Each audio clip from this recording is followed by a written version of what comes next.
సార్వత్రిక ఎన్నికల యుద్ధానికి ప్రతిపక్ష పార్టీల ఉమ్మడి కూటమి ఇండియా సమాయత్తమవుతోంది.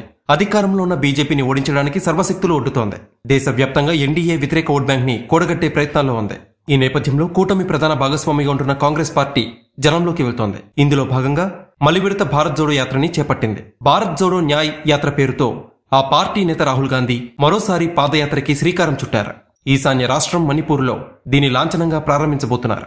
ఈ పరిస్థితుల మధ్య కాంగ్రెస్ పార్టీకి బిగ్ షాక్ తగిలింది. ఆ పార్టీ సీనియర్ నేత మిలింద్ దేవరా రాజీనామా చేశారు. 55 సంవత్సరాల అనుబంధాన్ని తెంచుకున్నారు. ప్రాథమిక సభ్యత్వానికి గుడ్ బై చెప్పారు. ఈ ఉదయం తన అధికారిక ఎక్స్ అకౌంట్ లో దీనికి సంబంధించిన కొంత సమాచారాన్ని పోస్ట్ చేశారు. మహారాష్ట్రకి చెందిన నేత మిలింద్ దేవరా ఇది వరకు కేంద్ర మంత్రిగా పనిచేశారు. రాహుల్ గాంధీకి ఆప్తుడిగా పేరుంది.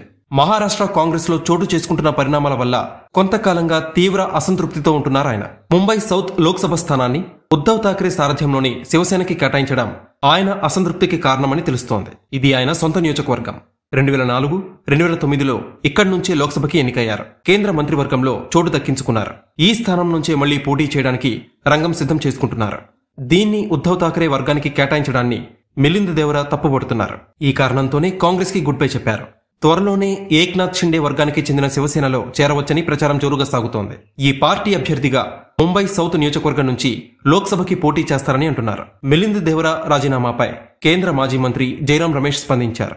మిలింద్ తండ్రి మురళీ దేవరాని గుర్తు చేసుకున్నారు. ఎలాంటి పరిస్థితుల్లో కూడా మురళీ దేవరా పార్టీని వెళ్లేదని గుర్తు చేశారు. జ్యోతిరాదిత్య సింధియా లాగే ప్రధానమంత్రి నరేంద్ర మోదీ మిలింద్ దేవరాకి కూడా ఏదైనా ఒక హామీ ఇచ్చి ఉంటారని, అందుకే రాజీనామా చేశారని వ్యాఖ్యానించారు.